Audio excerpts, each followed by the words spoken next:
Hello दोस्तों, स्वागत है आपका हमारे YouTube channel the Pentium academy पे। मैं शुभम शुक्ला स्वागत करता हूँ आपका यहाँ पे। और मैं आप सभी लोग से सॉरी कहना चाहूँगा क्योंकि मैंने सेकंड पार्ट लाने में इतनी देरी कर दी। तो बिना टाइम वेस्ट किए चलिए शुरू करते हैं आज का हमारा ये वीडियो। तो आज का हमारा ये वीडियो है अ सिंपल मार्केटिंग सिस्टम। ये वीडियो पहले ही वीडियो के पार्ट पे आधारित है। पहले मैंने पार्ट 1 बनाया था और आज मैं पार्ट 2 बना रहा हूँ और ये अंतिम पार्ट होगा इस वीडियो का, इस टॉपिक का। तो अ सिंपल मार्केटिंग सिस्टम, तो आइए जानते हैं इसमें क्या होता है। यहाँ पे जैसे कि आप देख सकते हैं, मैंने एक फ्लो चार्ट यहाँ पे आपके लिए बना हुआ है कि ये है इसमें ये इंडस्ट्री और एक मार्केट। ग्रीन कलर में इंडस्ट्री है, it's a collection of a sellers, and और येलो कलर में, ऑरेंज कलर में है अ कलेक्शन। मार्केट का मतलब है अ कलेक्शन ऑफ बायर्स। तो इस बीच में मैं आपको यहाँ पे एक नोट्स बनाया है, मैंने आपको दिखा देता हूँ, एक सेकेंड। तो जैसे देखेंगे आप, this figure shows the relationship between industry and the market. Between the industry and the market के बीच का रिलेशनशिप यहाँ पे आपको शो हो जाएगा। Seller and the buyers are connected by 4 flows. ये जो 4 फ्लोज आपको दिख रहे हैं, communication, goods and service, money and एक इन्फॉर्मेशन। ठीक है। सेलर क्या करता है, गुड्स सेंड करता है, गुड्स और सर्विस सेंड करता है। ठीक है। सेलर मतलब क्या, इंडस्ट्री। इंडस्ट्री यहाँ पे सेलर हो गया और मार्केट में बायर क्या हो गया, मार्केट हो गया, जो खरीदार है। ठीक है, कंज्यूमर है। तो यहाँ पे ये सेल करता है गुड्स एंड सर्विस। और कम्युनिकेशन कैसे होता है, एड्स के थ्रू होता है, डायरेक्टली मेल्स के थ्रू होता है। आपने देखा होगा कोई भी इंडस्ट्री अपना प्रचार करती है, आपके टेलीविज़न पे उसका ऐड आता है। और अगर आप कोई कॉर्पोरेट सेक्टर में है तो कोई भी जैसे सेलर्स है वो अपना इंट्रोडक्टरी भेजता है अपनी कंपनी का, वो मेल के थ्रू आपको भेजता है। ठीक है। इन रिटर्न क्या होता है, इन रिटर्न आप उनसे सामान खरीदते हैं, आप उनको पैसा देते हैं। ठीक है। आप फिर आपकी इन्फॉर्मेशन जाती है, आपके बारे में कंपनी को पता चलता है। In return they receive money and information such as customer attitudes and the sales data. ठीक है, कि हमारा ये प्रोडक्ट है, ये मार्केट में कितना बिका, इसको लेने वाले लोग कैसे हैं, मतलब इंडस्ट्री सेक्टर से हैं या आईटी सेक्टर्स के हैं या पर्सनल पीपल हैं, कंज्यूमर्स हैं, तो इससे उनको पता चलता है। फिर उसके बाद आता है inner loop, shows an exchange of money for goods and service. The outer loop shows an exchange of information. ये जो इनर लूप है गुड्स एंड सर्विस का और ये एक मनी, ये इनर लूप हो गए। और ये आउटर लूप हो गया आपका ये कम्युनिकेशन और एक इन्फॉर्मेशन। ठीक है। इन्फॉर्मेशन मतलब क्या, ये जो आखिरी का पार्ट है, मार्केट से इस तरफ ये जा रहा है। ठीक है। इन्फॉर्मेशन मार्केट से जा रही है इंडस्ट्रीज़ के पास, ताकि उनको कैसे टाइप का प्रोडक्ट बनाना है, कैसे टाइप का प्रोडक्ट आगे उनको देना है कस्टमर के नीड्स के हिसाब से। हम अगले स्लाइड्स पे आते हैं। Designing a customer driven marketing strategy. Designing a customer driven marketing strategy, यहाँ पे इसका मतलब आप समझिएगा, कस्टमर ड्रिवन मार्केटिंग स्ट्रेटजी मतलब क्या। आप एक ऐसा डिज़ाइन बनाइए कि जो कस्टमर के हिसाब से आप अपनी मार्केटिंग करें। ऐसा नहीं कि कस्टमर को ये प्रोडक्ट चाहिए नहीं और आप उस प्रोडक्ट की मार्केटिंग किए पड़े। अगर आप आयुर्वेदा के टाइम पे एलोपैथिक का प्रचार करेंगे, अगर लोगों को नीड है आयुर्वेदिक की, उनको इन्फॉर्मेशन चाहिए आयुर्वेदिक की, और आप इन्फॉर्मेशन दे रहे हैं एलोपैथिक की, तो ऐसा पॉसिबिलिटी है कि बहुत ज़्यादा टारगेट ऑडियंस ना आ पाए। जैसे यहाँ पे मैंने लिखा है, now that the company fully understand its consumer and the marketplace, it must decide which customer it will serve and how it will bring them value. यहाँ पे कंपनी को अपना डिसाइड करना पड़ेगा पहले कि उनको कैसे टाइप्स के कस्टमर को सर्विस देनी है। अगर आपको इंडस्ट्रियल सेक्टर में सर्विस देनी है तो उसके हिसाब से आपको मार्केटिंग स्ट्रैटेजी बनानी पड़ेगी, और अगर आपको नॉर्मल कंज्यूमर बायर लेवल पे देनी है, हाउस होल्ड लेवल पे देनी है, तो उसके हिसाब से आपको स्ट्रेटेजी बनानी पड़ेगी। आप हाउस होल्ड लेवल पे इंडस्ट्रियल प्रोडक्ट का मार्केटिंग नहीं कर सकते, और अगर आप करेंगे तो वो वर्थ नहीं रहेगा। आप इंडस्ट्रियल लेवल पे हाउस होल्ड लेवल की मार्केटिंग नहीं कर सकते। ठीक है। The marketing managers aim is to find, attract, keep and grow target customers by creating, delivering and communicating superior customer value. जो मार्केटिंग मैनेजर्स का मेन टारगेट क्या दिया जाता है कि आपको पहले ढूंढना है, आकर्षित करना है, उनको रखना है और उनको ग्रो करना है। मतलब आपने समझिए हाउस होल्ड प्रोडक्ट की बात करें, सर्फ एक्सेल की बात करते हैं, तो सर्फ एक्सेल के लिए पहले आपको कस्टमर ढूंढने पड़ेंगे कि सर्फ एक्सेल कौन लेगा। उस हिसाब से आप हाउस होल्ड सोसाइटी में जाएंगे। फिर वहाँ पे आप जाके एडवर्टाइज़ करेंगे कि सर आप सर्फ एक्सेल का 1 kg का पैक लेंगे तो आपको ये बॉक्स 250 ml का ये बॉक्स साथ में फ्री मिलेगा। तो इससे आपका टारगेट अट्रैक्ट होगा, सॉरी ऑडियंस अट्रैक्ट होंगे इससे। फिर ये कस्टमर को आपको रखना पड़ेगा। आप उनको ऐसा नहीं होगा कि आप एक बार इनके सोसाइटी में गए, आपने एक बार 1 kg का सर्फ एक्सेल दे दिया और आपने 250 ग्राम्स का डब्बा दे दिया और फिर उसके बाद आप 1 साल तक गए ही नहीं। आपको आपने अट्रैक्ट तो कर लिया, लेकिन आपको ये मेंटेन भी करना है। ठीक है, आप नेक्स्ट टाइम 250 ग्राम्स का डब्बा मत दीजिए, आप कोई छोटी चीज़ दीजिए, लेकिन आपको कस्टमर मेंटेन करके रखने हैं कि आपको कस्टमर आपको जाना नहीं चाहिए। क्योंकि ऐसा होगा कि जो प्रोडक्ट आप दे रहे हैं वही प्रोडक्ट 10 लोग और दें। तो ये चीज़ आपको दिमाग में रखनी है कि आपको पहले ढूंढना है, क्योंकि वो कस्टमर आपने ढूंढना है, उसको आपने अट्रैक्ट अपने तरफ किया है और फिर उसको रखना भी आप ही को है। फिर उसके बाद आपको यही पॉलिसी, ये जो 3 पॉइंट है, फाइंड, अट्रैक्ट एंड कीप, यही पॉलिसी से आपको अपने कस्टमर ग्रो करने हैं ताकि आपके कस्टमर और बने, आपका मार्केटिंग और हो, आपका प्रोडक्ट और बिके। यहाँ पे जैसे है, marketing management is the art of science of choosing target markets and building profitable relationships with them. Marketing management क्या है? मार्केटिंग मैनेजमेंट एक कला है, एक विज्ञान है जिसके थ्रू आप टारगेट चूज़ करते हैं मार्केट्स में, फिर अपना एक प्रॉफिटेबल रिलेशनशिप बनाते हैं। उसमें एक ये पॉइंट आता है, what customer will be serve, customer को आप क्या देंगे, how can we best serve this customer, आप कितने अच्छी तरीके से इन कस्टमर्स को सेवा दे सकते हैं। मतलब अगर आप कोई हाउस होल्ड प्रोडक्ट दे रहे हैं तो आप कोशिश ये करेंगे कि हम और 4 चीज़ें ऐसी दें जिसके थ्रू आपका भी मार्केट बढ़े, जिसके थ्रू आपके भी प्रोडक्शन बढ़े, आपका भी काम बढ़े। तो आप ऐसा देखेंगे कि हम कितने अच्छे से उनको सर्व कर सकते हैं ताकि हम उनकी ज़रूरतें पूरी कर सकें।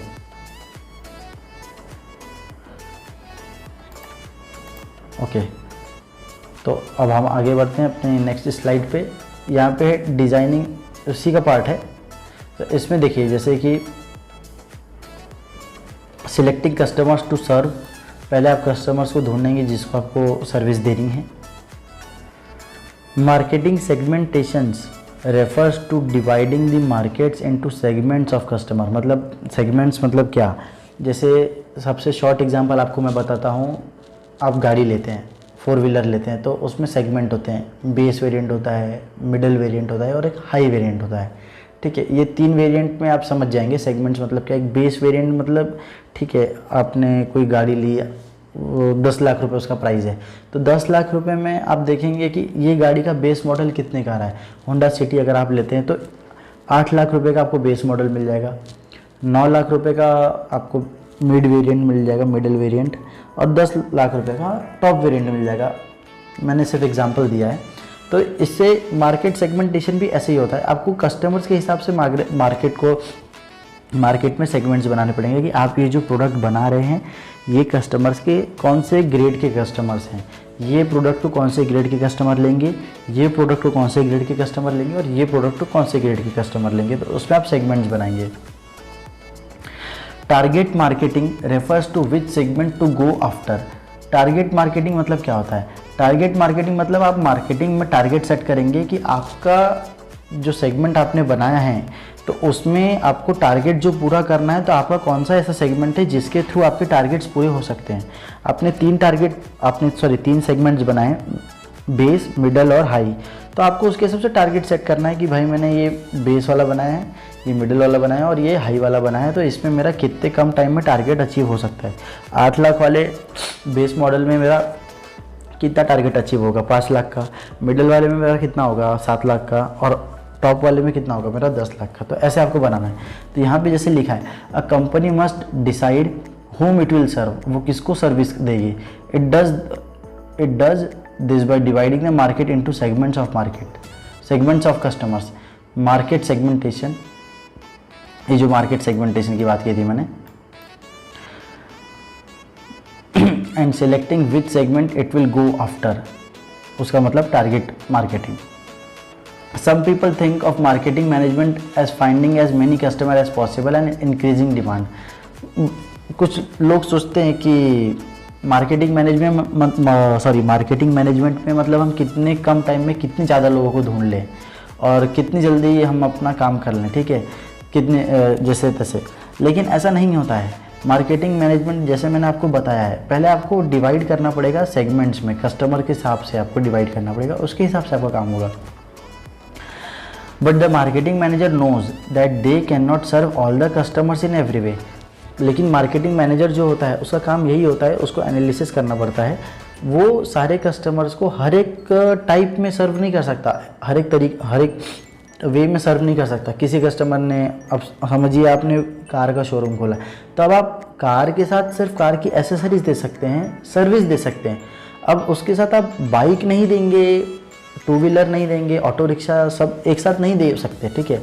आप कार देंगे तो आपने एक सेगमेंट रखा है कि आपकी जो कार की स्टार्टिंग रेंज है वो 10 लाख रुपए से 25 लाख रुपए तक है। ऐसा नहीं होगा कि आपने कार का शोरूम खोल लिया तो आपने 2 लाख रुपए की कार से लेके 20 लाख रुपए की कार एक ही शोरूम में रख ली है, तो वो चीज़ पॉसिबल नहीं, ठीक है। इसके आगे, by trying to serve all customers they may not serve any customer well. अगर आप ये कोशिश में रहेंगे कि मैंने एक कार का शोरूम खोला और मैंने सारी गाड़ियाँ रख ली है और मैं सारी गाड़ियाँ बेच सकूँगा, तो ऐसा आप किसी कस्टमर को आप अच्छी सर्विस नहीं दे पाएंगे। वो सर्विस अगर आपको देनी है तो उसके लिए आपको सबसे ज़्यादा चीज़ की जो ज़रूरत पड़ेगी, वो ज़रूरत पड़ेगी मैन पावर की और मनी की। उसके हिसाब से आपको एम्प्लॉयज़ रखने पड़ेंगे, उसके हिसाब से आपको शेड्यूल रखना पड़ेगा, उसके हिसाब से आपको जगह लगेगी, स्पेस लगेगा कि आपने ये रेंज से लेके ये, जैसे इवन आप शॉर्ट एग्जांपल आप इसका लेंगे तो आप जैसे मॉल में जाते हैं, ठीक है, मॉल वगैरह में आप जाते हैं तो वहाँ पे आप देखते हैं कि प्राइस रेंज लगा होता है 799 टू 1000 हो गया, या 1000 से लेके 2000 की रेंज बना के रखी है। अगर ऐसे मॉल में रख देंगे कि सब, जैसे आपने देखा है जब सेल लगती है तो कैसे होता है, स्टार्टिंग फ्रॉम 599, और 599 से लेके 5000 तक होता है, तो उसमें क्या होता है, उसमें वो लोग एम्प्लॉयज़ को नहीं रखते, जो कस्टमर आते हैं वो खुद अपनी चीज़ें ढूंढते हैं, खुद लेके चले जाते हैं। लेकिन उसमें अगर वो एम्प्लॉयज़ को रखेंगे और एम्प्लॉयज़ सारे काम नहीं कर पाएंगे तो कस्टमर नाराज़ हो जाएंगे कि हमको ये सर्विस नहीं मिली, तो वो चीज़ नहीं होनी चाहिए। इसीलिए इसके लिए आपको एक सेगमेंट बनाना पड़ेगा ताकि उसमें आप डिवाइड करके रख सकें, ठीक है। फिर इसके बाद आता है, instead the company wants to select only customer that it can serve well and profitably. ये सबसे बचने के लिए कंपनी अपना जो सेगमेंट बनाती है तो उसमें वो लिस्ट ऑफ क्लाइंट्स रखती है कि मतलब देखिए, अगर हम ये 20 लाख रुपए से लेके 30 लाख रुपए तक की गाड़ियाँ बेच रहे हैं तो ये एक सेगमेंट हो गया। जो पैसे वाला है, जो 20 लाख से लेके 30 लाख रुपए तक खर्चा कर सकता है, बस वही आएगा और हमें उनको ही सर्व करना है और वही हमारे लिए प्रॉफिटेबल रहेंगे। तो कंपनी उस हिसाब से प्लान करती है और उस हिसाब से सर्विस भी देती है।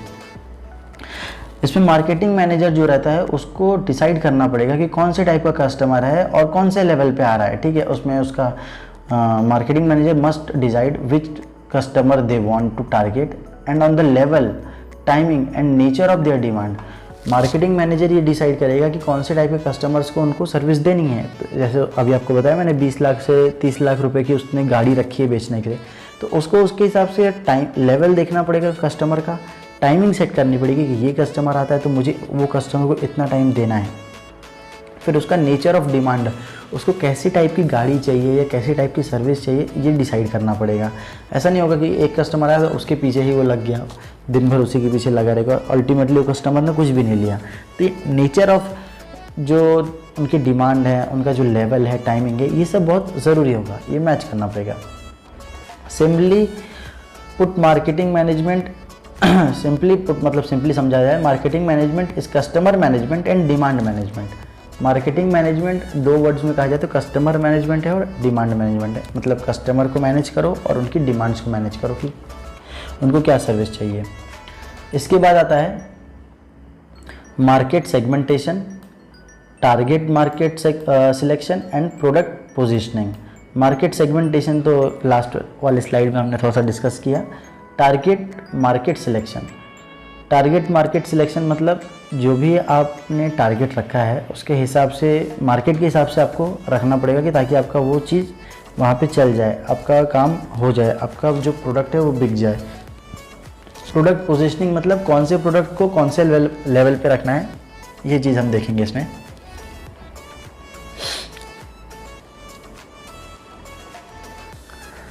जैसे मार्केट सेगमेंटेशन आपको बताया था मैंने।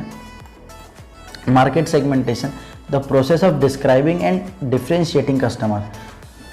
The process of describing and differentiating customer, मतलब ये प्रोसेस है जिसके माध्यम से आप कस्टमर को समझेंगे और डिफ्रेंशिएट करेंगे अलग अलग लेवल्स के लिए। Mass market, market segments, market niches, individuals.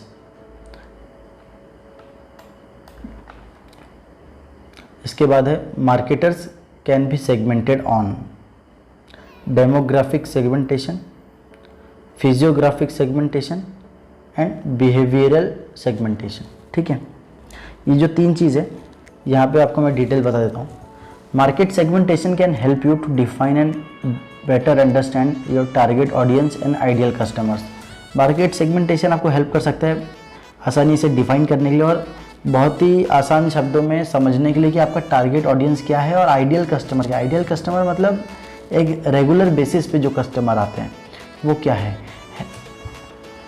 helps you to define and better understand your target audiences and ideal customers। Demographic segmentation क्या होता है, जैसे कि ये demographic segmentation is one of the most common forms. It refers to splitting up audiences based on observable people based differences.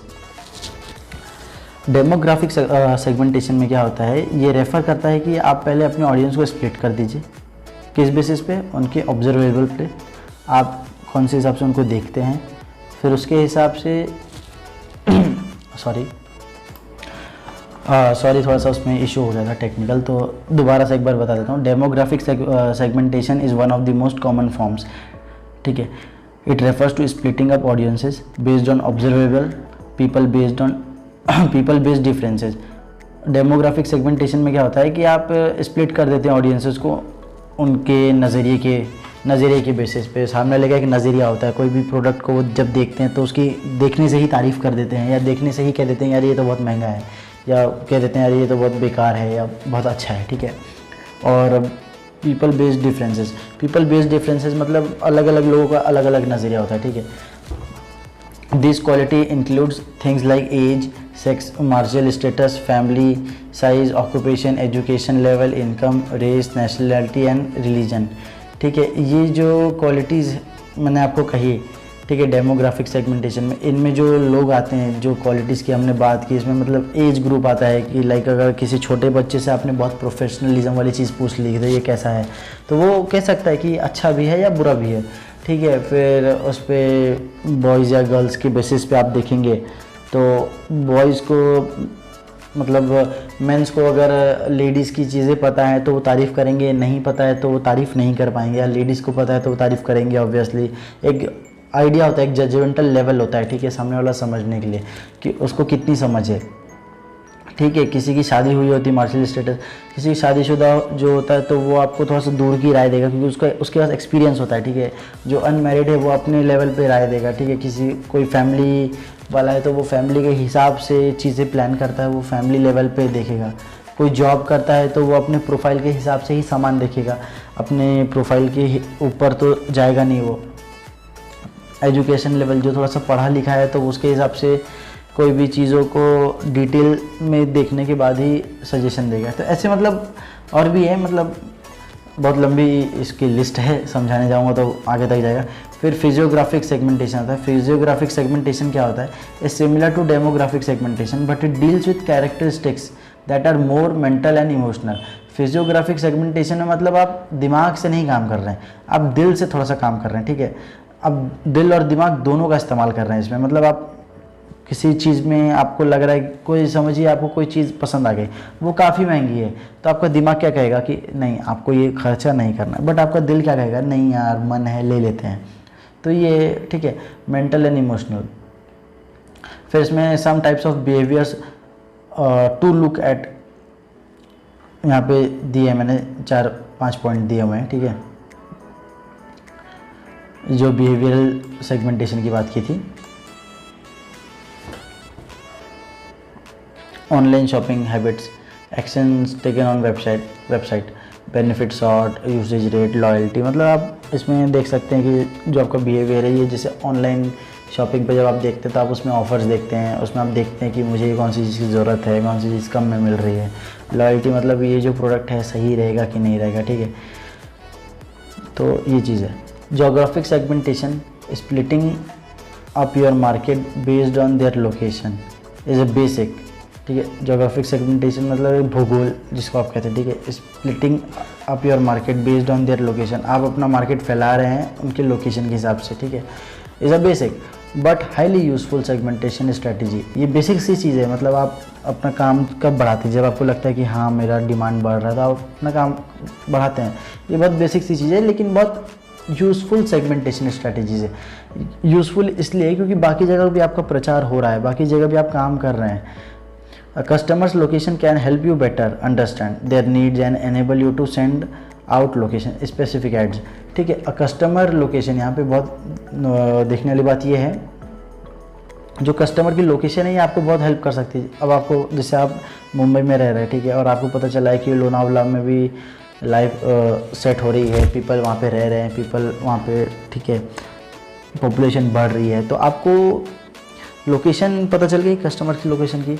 अब वहाँ पे उनकी क्या ज़रूरतें हैं तो ये आपको पता चलेगी। जैसे डेली नीड्स हो गया, कपड़े की शॉप हो गई, टेलरिंग का काम हो गया, तो ये सब मेडिकल हो गया, फार्मास्यूटिकल्स हो गया, तो ये आपको पता चल रहा है, तो उसके हिसाब से ये आपको बहुत काम में आएगा। फिर उसके हिसाब से आप स्पेसिफिक एड्स वगैरह बना सकते हैं, वो कर सकते हैं।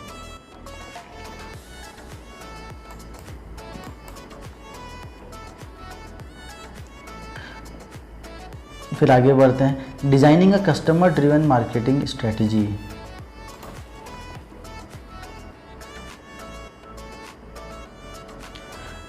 आगे बढ़ते हैं, designing a customer driven marketing strategy. इसमें जो है चूजिंग अ वैल्यू प्रोपोजिशन,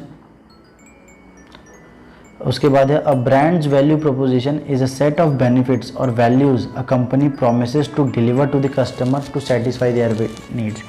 अब ब्रांड वैल्यू प्रोपोजिशन का मतलब क्या होता है, अ सेट ऑफ बेनिफिट्स, मतलब एक सेट बना लिया आपने फ़ायदों का, ठीक है, बंच बना लिया, जो कंपनी प्रॉमिस करती है कस्टमर्स को देने के लिए ताकि उनकी ज़रूरतें पूरी हो सके। A company must also decide how it will serve targeted audiences या कस्टमर्स। कंपनी को पहले डिसाइड करना पड़ेगा कि कैसे वो कस्टमर्स को सेवाएं देंगी, ठीक है। How it will differentiate and position itself in market place, वो कैसे अपने आप को अलग साबित करेंगे और क्या पोजीशन पे अपने आप को रखेंगे मार्केट में। A brand value proposition is a set of benefits और values it promises to deliver to the consumers to satisfy their needs. शायद मैंने भी पहले नहीं, ठीक है। और उसके बाद एक और हमारा पास पॉइंट है, एक सेकेंड, वैल्यू प्रोपोजिशंस, तो मेरे ख्याल से ये नेक्स्ट स्लाइड में आएगा। Value propositions differentiate one brand from another. Value proposition differentiate one brand from another मतलब आप जो प्राइस रेंज आप समझ लीजिए कि किसी का वैल्यू किसी दूसरे ब्रांड की वैल्यू से कम होता है, किसी का ज़्यादा होता है, किसी का कम होता है, ठीक है। They answer the customer's question why should I buy your brand rather than a competitor's. Company must design a strong value proposition that give them the greatest advantages in their target market। क्योंकि customer का सीधा सीधा जवाब होता है कि मैं आपका सामान क्यों लूँ, तो उसके लिए उनके पास ये रीज़न नहीं होना चाहिए कि सर हमारी क्वालिटी अच्छी है, उनकी क्वालिटी ख़राब है। बेसिक सा मार्केटिंग का फंडामेंटल है, आप अपने प्रोडक्ट की तारीफ़ करिए बट दूसरे के प्रोडक्ट की आप बुराई मत करिए, क्योंकि उससे आपका मार्केटिंग लेवल समझ में आता है कस्टमर को कि ये किस टाइप का बंदा है जो अपना सामान बेचने के लिए दूसरे के प्रोडक्ट की बुराई कर रहा है, ठीक है। अगर वो ख़राब है तो कस्टमर आइडेंटिफाई कर लेगा, क्योंकि कस्टमर वो चीज़ खरीदने निकला है तो उसने वो चीज़ 4 जगह और देखी है। ऐसा नहीं है कि वो पहली दुकान आपके पास आया और आप ही से लेके चला जाएगा। तो इसके हिसाब से आपको एक ठोस, जिसको आप हम कहेंगे मजबूत आंसर आपके पास होना चाहिए कि हमारे प्रोडक्ट में क्या खासियत है, क्या नई चीज़ें हैं। तो उसमें ऐसा भी होता है कि कस्टमर भी गिनाता है कि हाँ यार सामने मैं तो उनका भी प्रोडक्ट देखा है, उसमें भी ये चीज़ है। तो आप उसमें कह सकते हैं कि सर थोड़ा बहुत क्वालिटी का अंतर होता है, हमारे सर्विस में अंतर है, हमारे प्रोडक्ट की क्वालिटी में अंतर है, हमारे टाइप ऑफ प्रोडक्ट में अंतर है, तो ये चीज़ है। तो यहाँ पे ये वैल्यू प्रोपोजिशंस का एक टेबल बना हुआ है जिसमें आपको क्लियरली दिखेगा। जैसे यहाँ पे मैंने, हो सकता है कि आपको थोड़ा सा इमेज छोटी लगे इसमें जो इमेज में चीज़ें लिखी हैं, तो मैं यहाँ पे आपको पढ़ के बता देता हूँ। Table provides example of value proposition. Positioning requires that marketers define and communicate similarities and differences between their brand and its competitors. ठीक है, यहाँ पे जो बनाया मैंने ब्रांड, कंपनी एंड प्रोडक्ट, फिर उसके बाद है टारगेट कस्टमर्स, बेनिफिट्स है और वैल्यू प्रोपोजिशंस है। तो ब्रांड, कंपनी एंड प्रोडक्ट में आप देखेंगे Mahindra Scorpio sports utility vehicle. ठीक है, ये जो डिज़ाइन है,